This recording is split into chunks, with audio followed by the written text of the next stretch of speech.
When installing or repairing shower valves, all of the components, especially the seats within the valves, need to remain safe from heat and fire damage. Thoroughly shake the bottle and spray Cool Gel on the surface of the area to be repaired.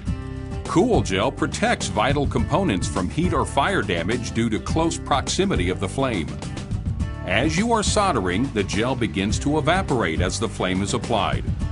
When finished, wipe away the gel that you can reach. For areas you cannot reach, you can leave Cool Gel and it will evaporate in 24 to 48 hours with no remaining residue.